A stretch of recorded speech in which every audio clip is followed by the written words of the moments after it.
이번에 설비 보존 기능사 2019년 1회차 기출보고 문제를 풀어줄 김윤영 선생님입니다. 이 강의 같은 경우에는 기능사 필기 합격을 위한 강의지 전공에 대한 강의는 아니기 때문에 여러분들이 봤을 때 조금 자기가 깊게 알고 싶은데 선생님이 너무 짧게 설명을 했다라고 느끼는 부분이 있을 수도 있어요. 그런 부분은 댓글을 남겨놓으면 선생님이 부가적으로 설명을 할 테니까 우선은 잘 따라와 주시길 바랍니다. 그리고 제가 기능사, 기사 등 다양한 시험을 쳐봤는데 필기 시험 같은 경우에는 키워드 중심으로 공부하는 것이 필요하고 가장 효율적이라고 생각해서 한번 최대한 키워드 중심으로 강의를 진행하도록 할게요. 그러면 첫 번째 문제인 펌프의 부식작용 요소가 아닌 것은? 이라는 문제인데 보기 1번 유속이 느릴수록 부식되기 쉽다. 2번 금속 표면이 거칠수록 부식이 잘 된다. 3번 유체 내에 산소량이 많을수록 부식되기 쉽다. 4번 재료가 응력을 받고 있는 부분은 부식이 생기기 쉽다라는 문제인데요. 우선 답부터 말씀드리자면 답은 1번입니다.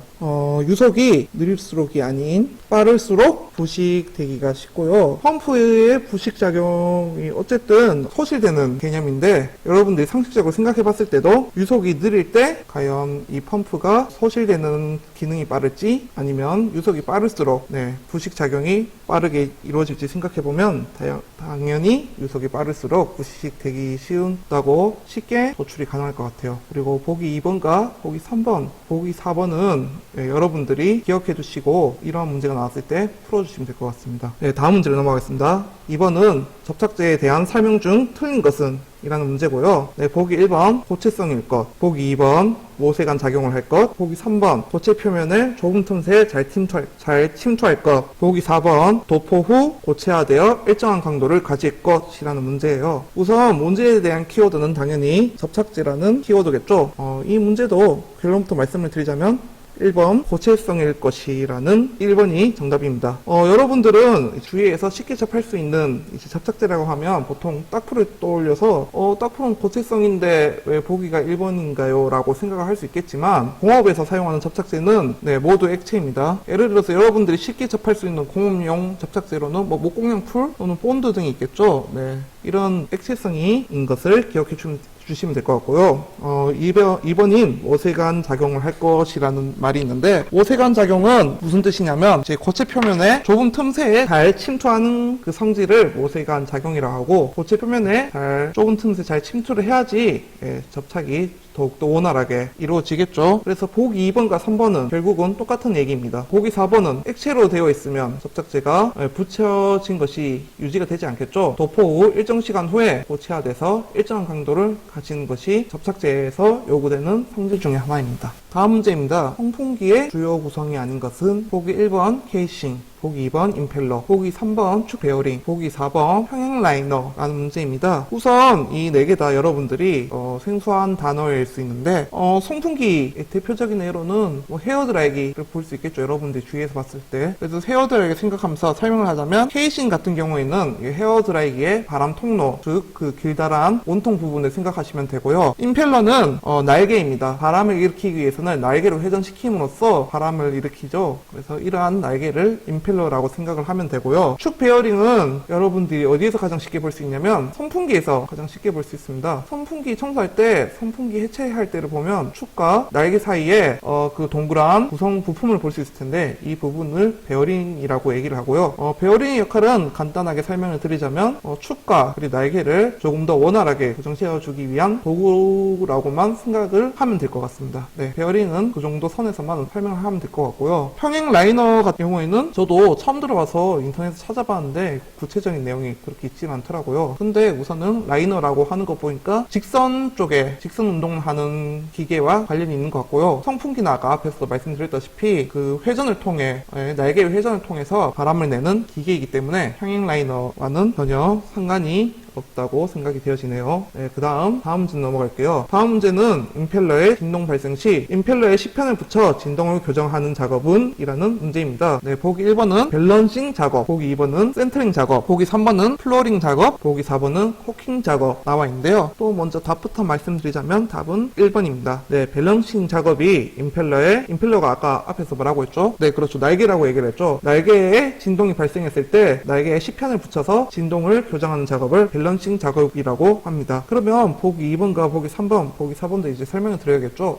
보기 2번 센터링 작업 같은 경우에는 축이 가장 양호한 동심 상태가 되도록 하는 작업이라고 합니다. 그래서 축과 관련된 작업을 센터링 작업이라고 생각하면 될 것 같고요. 플로어링 작업과 코킹 작업은 사실 임펠러와 전혀 상관이 없는 작업입니다. 이거는 리벳 이음에서 나오는 작업이고요. 구체적인 작업을 알 필요는 없고 그냥 플로어링 작업과 코킹 작업은 리벳 이음과 관련이 있는 작업이라는 것만 기억해 주면 될 것 같아요. 그래서 센터링 작업은 축과 관련돼 있고 플로어링과 코킹은 리벳 이음과 관련이 있는 작업이므로 답은 1번이라고 도출을 할 수 있을 것 같습니다. 네, 다음 문제는 비교 측정의 장단점을 설명한 것으로 틀린 것은? 이라는 문제인데요. 이 문제의 키워드는 비교 측정이겠죠. 그래서 비교 측정의 장단점 중 다행히 틀린 것은? 이라는 틀린 것을 찾는 문제입니다. 네, 보기 1번부터 보겠습니다. 보기 1번, 제품의 치수가 고르지 못한 것을 계산하지 않고 알 수 있다. 보기 2번, 다량의 제품 측정에 적합하고 양호 분량의 판정을 쉽게 할 수 있다. 보기 3번, 길이뿐만 아니라 면의 쪽 모양, 측정이나 공작기계의 정도 검사 등 사용 범위가 넓다. 보기 4번, 치수의 편차를 기계에 관련시켜 먼 곳에서 조작할 수 있고 자동화에 도움을 줄 수 있다 라고 나와 있는데요. 우선 여러분들이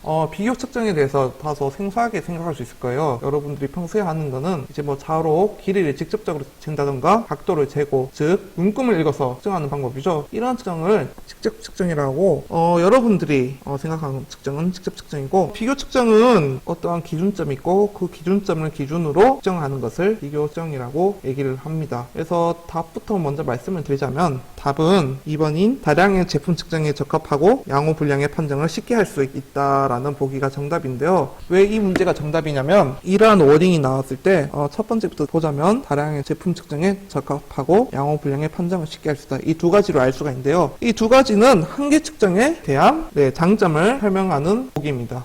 한계 측정은 또 뭐냐면 어떤 제품이 이제 오차라는 것이 있죠. 최소값과 최대값, 오차원에서 제품이 만들어져야 되는데 이 제품을 길이를 재서 일일이 오차를 확인하려면 시간이 오래 걸리겠죠. 그래서 제품의 최대값과 그리고 최소값을 두 번을 비교함으로써 이 제품이 양질의 제품인지 또는 불량의 제품인지 판단할 수 있는 것을 한계 측정이라고 얘기를 합니다. 그래서 보기 2번은 결론은 한계 측정에 대한 설명이고요. 나머지 1, 3, 4는 비교 측정에 대한 설명이라고 생각하면 될 것 같습니다. 네, 다음 문제 넘어갈게요. 네, 정기적으로 배관을 해체, 검사, 보수하는 곳에 사용하는 착탈관 이음새의 종류가 아닌 것은? 이라는 문제고요. 보기 1번 나사관 이음새, 보기 2번 수철관 이음새, 보기 3번 유니온 조인관 이음새, 보기 4번 플랜지관 이음새, 이렇게 네 가지 이음새가 나와 있습니다. 우선은 문제부터 돌아가서 보자면 키워드가 뭘까요? 네, 키워드는 착탈관 이음새라는 걸 알 수 있겠죠. 네, 그래서 착탈관 이음새의 종류가 아닌 것을 묻는 건데, 우선 착탈관 이음새가 뭔지를 알아야겠죠. 착탈관 이음새는 착이 뭘까요? 네, 그렇죠. 붙이는 것을 착이라고 얘기하고, 탈은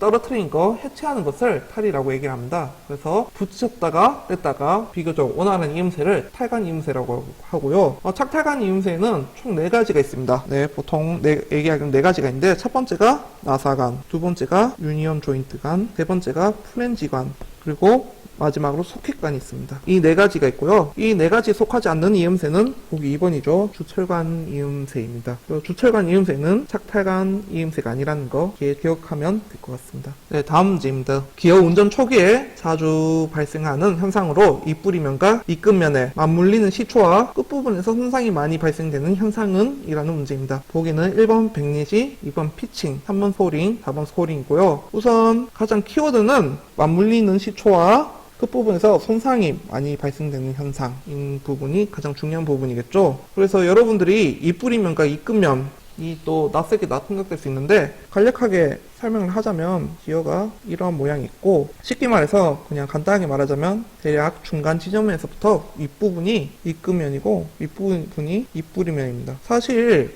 피치원이라고 해서 또 뭐 다양한 용어들을 통해서 설명을 할 수 있는데 그냥 여러분들이 이해하기 쉽게 윗부분은 입구면, 윗부분은 입부리면이라고만 기억해주면 될 것 같아요. 그래서 설명을 하자면 결론은 답은 4번입니다. 답은 4번이고 이것도 정의적인 부분이니까 뭐 스코링에 대해서는 따로 설명하지 않을 거고요. 보기 1, 2, 3만 간단하게 설명을 해보자면 백내시 같은 경우에는 한 쌍의 기어를 맞물렸을 때 P지점에서의 틈새라고 정의를 내려지고요. 백내시에서 가장 중요한 키워드는 틈새라고 생각하시면 될 것 같습니다. 네.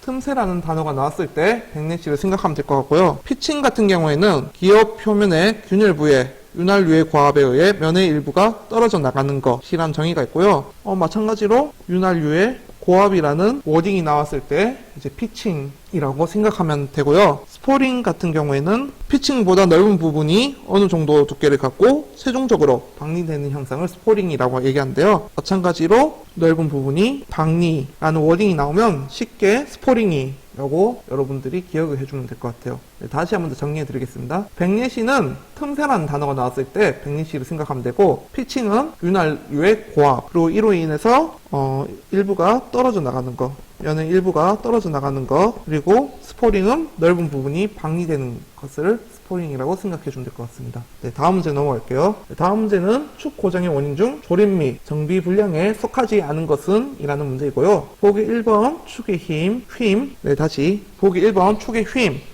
보기 2번 급유 불량, 보기 3번 형상 구조 불량, 보기 4번 관련 부품 맞춤 불량이라고 나와 있고요. 여기서 키워드는 또 뭘까요? 키워드는 조립 및 정비 불량이라는 단어가 가장 키워드겠죠. 그래서 정답부터 말씀을 드리자면 정답은 3번입니다. 축의 휜과 급여 불량, 관련 부품 맞춤 불량은 모두 조립 및 정비 불량에 속하는 것이고요. 이 형상 구조 불량 같은 경우에는 설계 불량입니다. 설계 불량. 네, 설계 불량에 속하는 불량이고요. 설계 불량은 형상 구조 불량도 있지만 추가적으로 재질 불량까지 포함해서 또 여러분들이 공부를 해주시면 좀 더 원활한 공부가 되겠죠. 네, 다음 문제 넘어갈게요. 송풍기의 임펠러 흡입구에 의한 분류가 아닌 것은? 이라는 문제고요. 마찬가지로 보기 1번부터 살펴보자면 편흡입형 송풍기, 보기 2번 양흡입형 송풍기, 3번 풍로흡입형 송풍기, 보기 4번 양쪽 흐름 다단형 송풍기 이렇게 4가지가 나와 있는데요. 또 마찬가지로 키워드는 임펠러의 흡입구 의한 분류가 아닌 것은 이겠죠. 그래서 이 6글자 임펠러 흡입구 다시 흡입구 의한 분류까지 이 문제의 키워드고요. 정답부터 말씀드리자면 정답은 3번입니다.